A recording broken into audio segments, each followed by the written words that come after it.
Maria, napupuno ka ng grasya, ang Panginoong Diyos ay sumasa iyo, bukod kang pinagpala sa babaeng lahat, at pinagpala naman ng iyong anak na si Jesus. Santa Maria, Ate, Sheena. May kasama po akong gustong makiramay.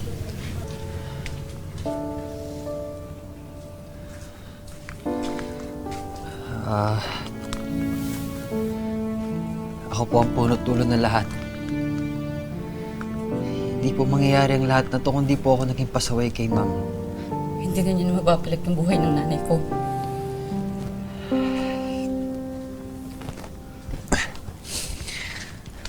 Patawarin niyo ako. Patawarin niyo ako. Tumayo ka na dyan. Ingat. May mabuting puso ang asawa kong si Gina. Marami kang matututunan sa labas ng eskwelahan. Sana doon ang pagpapatawad at yung pagbibigay ng pagkakataon para sa nagkamali at nagsisisi. Kung nasan man siya ngayon, naniniwala ako na pinapatawad ka niya. Kaya patawarin mo na rin sarili mo, ha?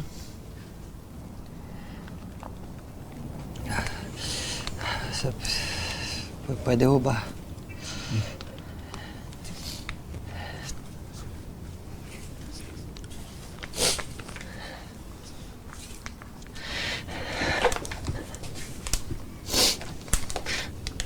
Ma'am, sorry po. Ma'am, sobrang buti niyo po sa akin. Hindi ko po nakita lahat ng yun.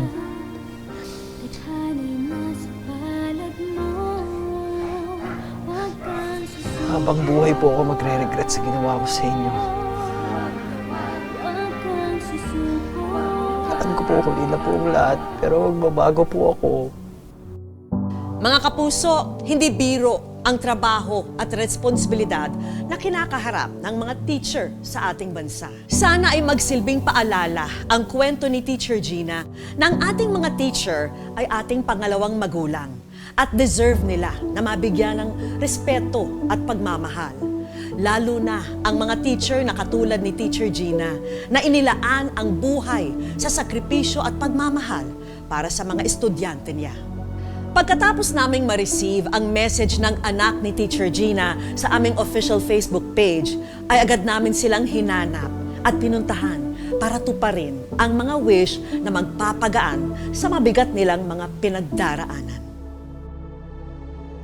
Minarapat namin na itago ang pagkakakilanlan ng naiwang pamilya ni Teacher Gina para sa kanilang proteksyon.